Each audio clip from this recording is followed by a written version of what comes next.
Yeah, I said it. I think New World will be the best MMO of 2022. Now, some of you out there are going to be saying, hey, Jay, what about the amazing Final Fantasy XIV? It had a great 2021. What about World of Warcraft? What about the upcoming big MMO, Lost Ark? Jay, you're such an idiot. Why do you think this? Okay, I mean, understandable. Harsh, but let me explain. Now, when I say the best game of 2022, I mean that in the same way that Final Fantasy XIV was probably the best MMO of 2021. The MMO genre in 2021 was probably defined by Final Fantasy XIV in a way. And I'm very much aware that for New World to be the best MMO of 2022, well, it's going to take a lot of work to get there. Well, not by me, I'm just going to sit on my chair and enjoy the ride, but it's going to take a lot of work by Amazon Game Studios. And then beyond thinking about the other games, you might be astutely thinking, didn't New World have quite a lot of problems at its launch? And yeah, like that's essentially undeniable. It's very true that the game had quite a few issues at launch and for quite a few weeks and months after that. Now, sitting here 3 months after the game has basically been out, most of those issues have gone away and been resolved. Not that they didn't do any damage, of course they did,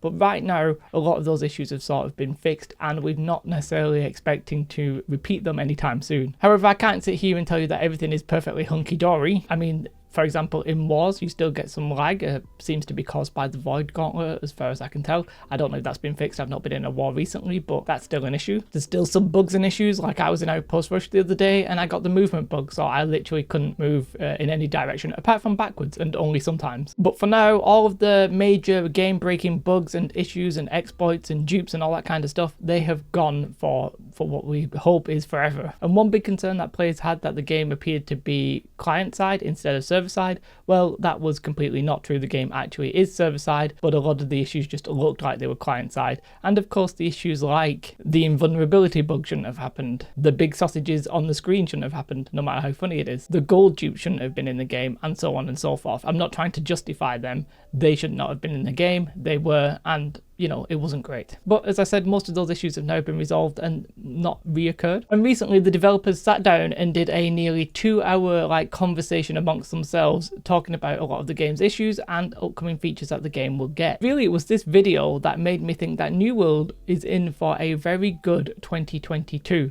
And it's not because they necessarily announced anything amazing. They announced some stuff and I'm excited for that, but it's more the fact that they actually communicated this with the player base. You know, they sat down and did this video. The fact that they did it is the important thing, almost not really what the content was. Yes, they addressed the bugs and issues and stuff like that. Yes, they still talk about the future, but the fact that they literally just sat down, made a video that was nearly 2 hours long and addressed a lot of the community's feedback, I thought that was great. And it does sort of feel like they are listening. In December, they announced that in January there would be gear scaling. So basically your gear would scale to your expertise. And that caused a lot of problems in the community for various reasons, and they addressed that relatively quickly with a compromise that most players are fine with. But the fact that they listened and acted, and they did it relatively quickly, well, I can't really stress how important I think that is for a game. So what actually is going to be coming in 2022 for New World? Well, a lot of what we know for sure is coming is partly because of that video. In January, we're going to be getting some Expedition Mutators, which is basically Mythic Plus, but for the dungeons in New World. It's going to be a system where there's 10 different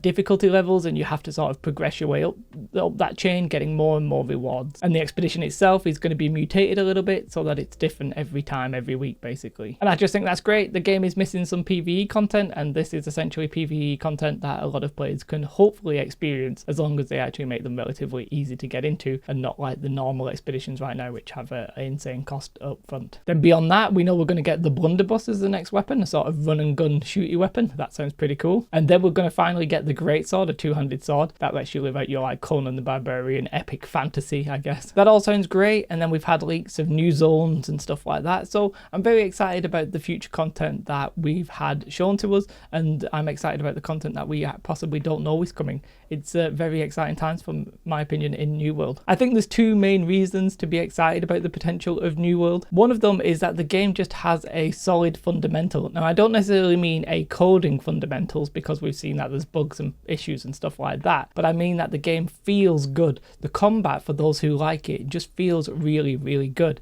Yes, it could be improved. Perhaps it's a little bit too, I don't know, clunky, perhaps might be a word that I could use to describe it, but overall the game for certain players just feels really nice, and I think that's actually a really key factor for the game's success going forward. And if you ever check out any other people's reviews, like at the time of the launch and stuff like that, a lot of people's thoughts were that, oh, I really want the game to succeed because I really like some parts of it, but then all the bugs, the invulnerability, gold dupes and stuff like that was sort of putting people off. Now that that's gone, then we just have the fundamentals left, and now it's time to build upon that. And then reason number 2, I think it's actually a little bit funny, but perhaps not for the right reasons, but because there's actually a lack of content, it's going to be great when it finally gets added. Now that's a little bit weird. I'm saying that there's potential for the game because there's missing features basically, but I actually do strongly believe that as well. Like there's more potential because there's obvious stuff for them to add that will just improve the game, and when they do, it's going to be really, really fun and enjoyable. I mean, just simple things like adding an extra battleground like Outpost Rush, adding PvP arenas will be a massive one. Those 3 simple things I think will really expand the game and make the game a lot more enjoyable for a lot of players. Yeah, I do actually think that the end game now is a little bit bare bones, but I think we can expect it to be fleshed out in 2022. Now, I'd be remiss here if I didn't talk about other MMOs that are coming in 2022 or the ones that are currently already out. Because I'm essentially saying that New World will be the best MMO of 2022,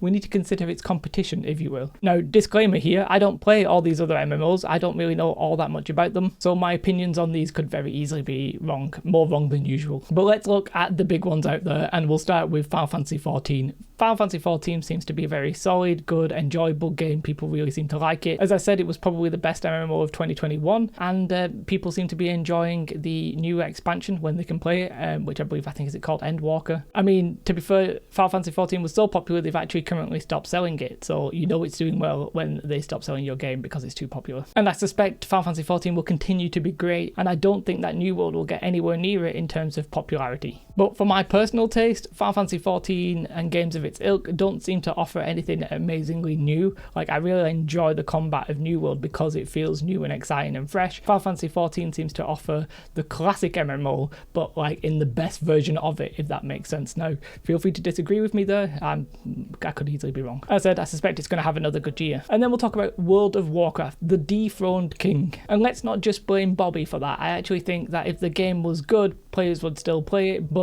Shadowlands at launch didn't really seem to do that well because of systems, because of all different kinds of things. Generally because, Blizzard didn't really listen to the feedback before the game came out. Now they're trying to fix those in the patch, being like, yo, we're listening to you, we're fixing these in the patch, pulling the ripcord if you want to say it like that. But honestly, it sort of feels like World of Warcraft players are a little bit sick and tired of that formula of not getting listened to before the expansion comes live and then everything getting fixed in the patches. I think WoW players seem to just be done with that overall. Obviously, it's still going to have a strong player base because it is World of Warcraft, the behemoth itself. 9.2 is going to be coming out, and yeah, it looks good. It's addressing all of those issues. As I said, it's fixing those things that players wanted from the start. But does World of Warcraft really have a chance considering the issues that are going on at Active Blizzard? I mean, I don't know. I don't really want to talk about that here because it's just sad times, really. I don't see a new expansion coming for World of Warcraft retail in 2022. It might do, because that's generally when it would do, like 2 years later, but with the development slows down, it seems a little bit unlikely. However, we might get the Wrath of the Lich King for WoW Classic, and Wrath of the Lich King Classic might